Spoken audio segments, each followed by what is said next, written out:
It's over! He's done it again! Unbelievable! Oh, straight into the roof of the net. Nice one. Straight down the middle. Hi, you're watching Firstpost. I'm Rupha Ramani. Let's get the show started.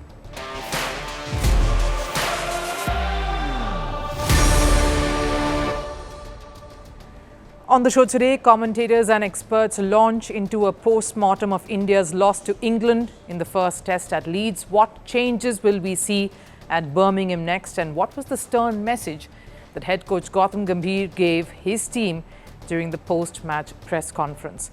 Uncertainty over Pakistan's participation in the Asia Cup continues, but this latest promotional video by the broadcaster has raised some more question marks. What is it, and how have cricket fans reacted? And Formula One in India may have slumped after 2013 when the Budh International Circuit took its farewell lap, but is it seeing a resurgence now? Khush Maini seems to be leading the charge for India. Who are the other youngsters showing promise? And will F1 finally make its long-awaited return to Indian shores? But first, a look at the headlines on Sports 360. Starting with football and Club World Cup, Inter Milan entered the round of 16, beating River Plate 2-0. Sebastiano Esposito scored 7 minutes after River Plate were reduced to a 10-man team. Alessandro Bastoni added the second in stoppage time. Kylian Mbappe has been left out of the Real Madrid squad for the last group game against Red Bull Salzburg. The French superstar did not feature in the list of 23 players released by the club for the match in Philadelphia. Mbappe had returned to training on June 25th after missing Real's first 2 games in the tournament because of a stomach bug. On to chess, Magnus Carlsen's tormentors from India just keep getting younger. Arit Kapil, a 9-year-old boy from New Delhi, came close to beating Carlsen in an online blitz game. The duo finally settled for a draw due to time constraints. This comes weeks after Carlsen lost to India's Gukesh Domoraju at the Norway chess tournament. India's chances of hosting the 2030 edition of the Commonwealth Games got a boost. The Indian province of Ontario withdrew from the bid to host the event. The other nation to bid is Nigeria, but the Indians, hosts of 2010 Commonwealth Games in Delhi, remain the strongest contender in fray to host the edition. And wrapping it up with this news here, Harvansh Singh Pangalia smashed a 52-ball 100 in India's under-19 game against an England Invitation 11. India racked up a total of 442 in 50 overs. India, of course, ended up winning the game, bowling out England for 211. The India under-19 side is currently touring England alongside the senior men's and women's squads.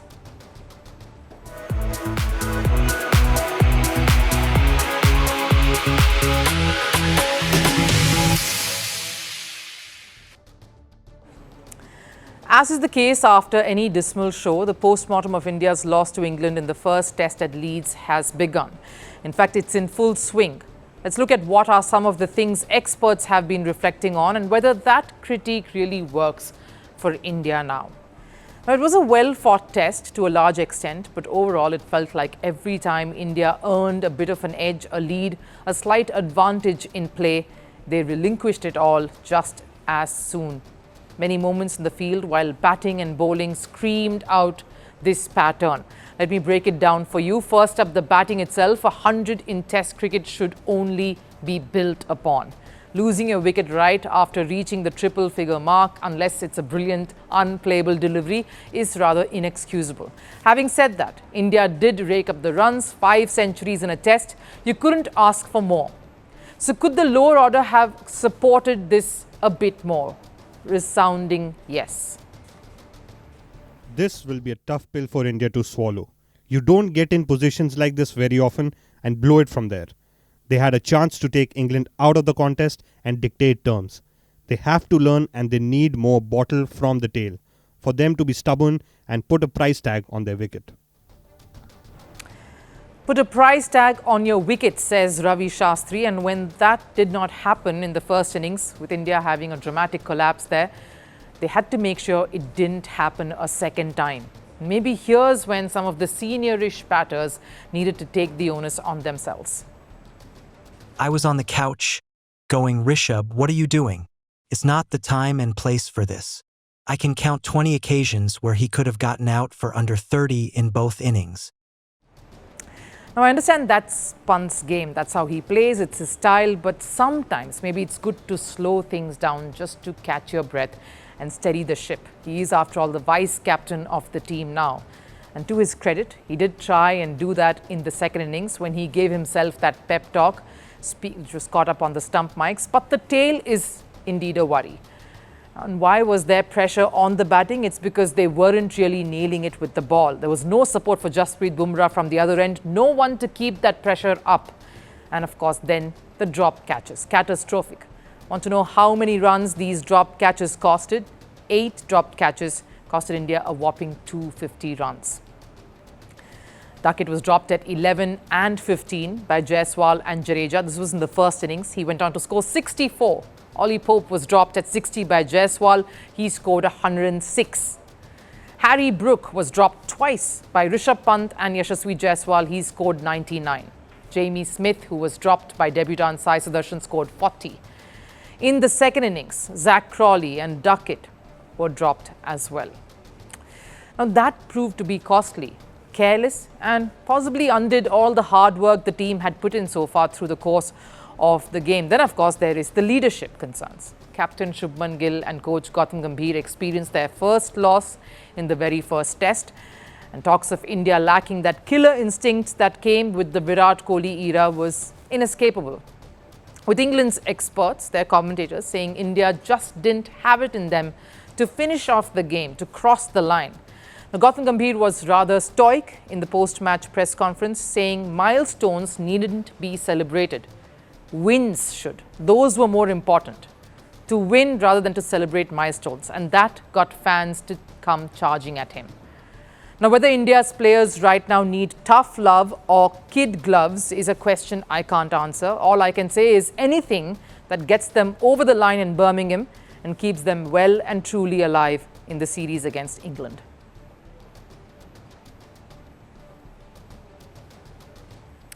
There has been some radio silence on the sporting front regarding ties between India and Pakistan. The geopolitical tensions between the two countries had created a bit of a storm, with many prominent voices in India coming out in strong protest of simply cutting off all sporting ties with the neighbour.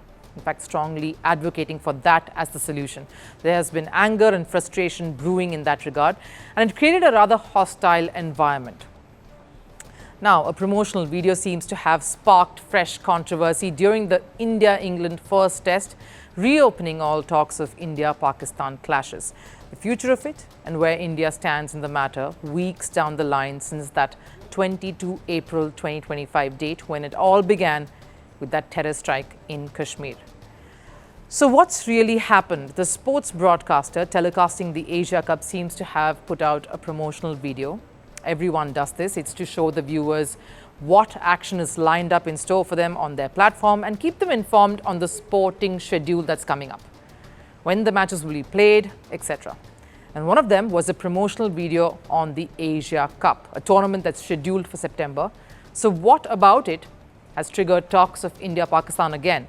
The video had pictures of captains representing the countries involved in the Asia Cup usually. So you saw Surya Kumar Yadav up front, then of course the Bangladesh skipper Shanto, followed by Sri Lankan captain in the white ball format Charit Asalanka. No Pakistan in that main promo frame. Now, there are many countries supposedly participating in Asia Cup this year, apart from the 3 countries shown. Pakistan, Afghanistan, Oman, UAE and Hong Kong are the remaining ones. So technically, they can say we only showed a few of the top countries as a teaser. But how can a tournament that supposedly could feature India and Pakistan, 2 giants when it comes to cricketing face-offs, not include Pakistan in their main promo frame? Fans, of course, were very quick to react.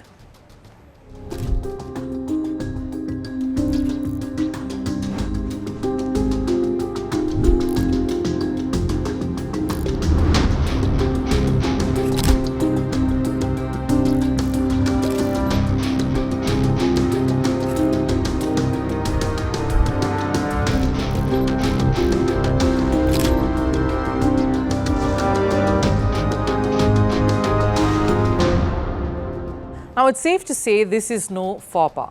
It is deliberate, and that puts a big question mark on the whole India-Pakistan face-off and the possibility of it happening. In fact, post-April, there has only been hostility fueled by animosity at the prospect of entertaining Pakistan as a sporting nation. There is resentment that continues to simmer, especially at the thought of these two facing off on a sporting field anywhere. And India travelling for it more so. The friction between these two nations has already affected javelin, with Neeraj Chopra's friend across the border, Arshan Nadeem, refusing to be a part of the invitational event that Neeraj Chopra was set to host in May. That's, of course, been pushed to a later date. It's affected other sporting disciplines like hockey, with a strict policy of not involving Pakistan in the tournaments. Cricket has been the biggest player here. We know that. And that's one reason this topic was never entertained by the BCCI or the government so far. In fact, the board secretary, Devajit Saikia, had rubbish talks of India pulling out of the Asia Cup, saying no decision on this tournament had been taken just yet. The BCCI has not even discussed or taken any such steps regarding ensuing ACC events, leave alone writing anything to the ACC. In fact, some reports emerged that PCB was busy trying to figure out an alternate if the Asia Cup didn't come through. So plans in place of if something went south there. They were supposedly in talks with the Afghanistan Cricket Board to get a bilateral series in during that window, with matches being played in the UAE. Needless to say, this is a developing story that is only going to gain some momentum as we approach that Asia Cup window. London, New York, Rome, Rio de Janeiro, Formula One has roared across continents in its 75-year-long history. And now the engines may again echo in New Delhi. Sport is becoming the heartbeat of a new age India. From cricket grounds to Olympic dreams, India is expanding its sporting horizons, and quietly, a new passion is taking shape via motorsport here. From Khush Maini waving the Indian flag in F2 to a 10-year-old karting prodigy shaking up the international circuit, and two teenagers trading Barbie dolls for a racing wheel. Formula One fever is rising in India, and this time it may be here to stay. Our next story takes you to the fast lane of India's motorsport revolution. Back in 2007, when Vijay Mallya co-founded Force India, fans believed Formula One had finally found a home in India. That belief grew stronger when India hosted its first ever Grand Prix from 2011 to 2013 at the Budh International Circuit. It was a moment of hope.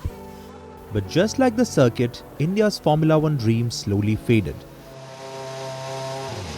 The engines fell silent and the grandstands empty.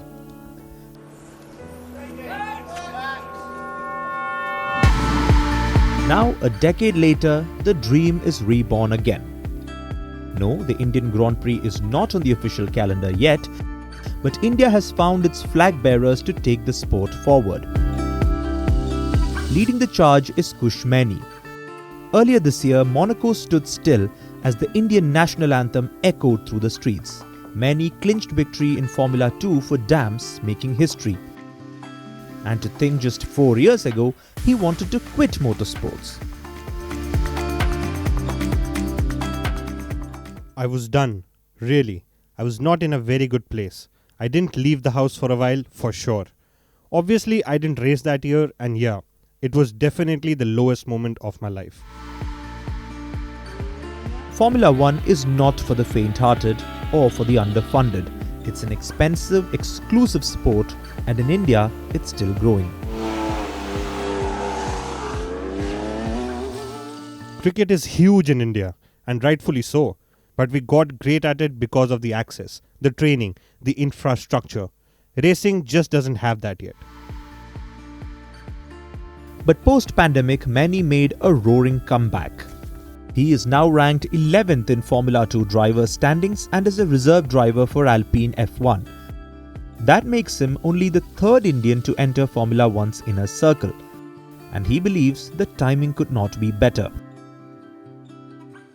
An Indian Grand Prix would help a lot, and winning an F1 race in India is one of my dreams. If I make it to F1, I truly believe it could bring the India GP back. It's not just Maini steering India forward. There's fire in the grassroots, especially in karting, which is the training ground for Formula One legends. Meet Atika Mir, a 10-year-old sensation making global headlines. She became the first Indian to crack the top 10 at the Rotax Euro Trophy. Formula One has already taken note, backing her with financial and technical support. And in female racing, India is speeding ahead too. Take Ashi Hanspal for example, once a Barbie-loving artist. I was always into dance, art, craft, Barbie. This is different for me, but once I felt the speed, I was hooked.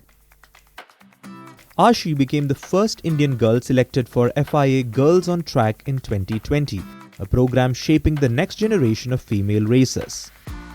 And she's not alone. In 2022, Shriya Lohia also joined the initiative. 1 year later, she made history as India's youngest and first female Formula 4 driver. Kashmir hosted its first ever F4 race last year, with drivers tearing up tracks beside the serene Dal Lake. What started as a local event turned into a national celebration. With growing talent, stronger infrastructure and support from both fans and federations, Formula One is no longer a distant dream for India. The engines may have gone quiet in 2013, but today they are louder than ever. From New Delhi to Monaco, India is not just watching the race anymore, it is joining it. And the finish line might just be the next Indian Grand Prix.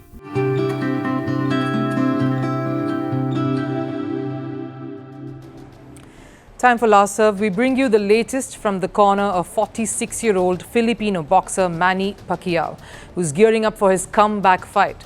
This against welterweight champion Mario Barrio next month. Pacquiao says he's hungry to fight again. Take a look.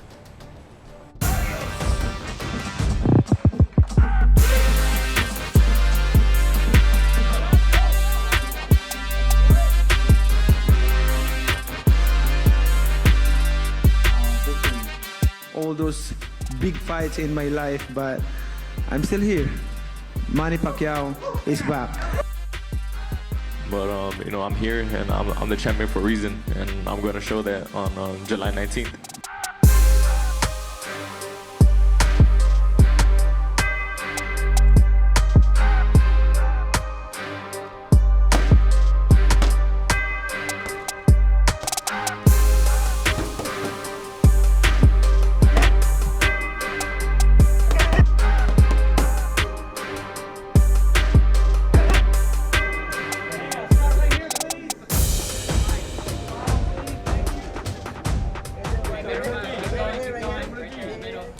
That wraps it up here on First Sports. I'll of course see you again tomorrow. Till then, do take care. Bye-bye.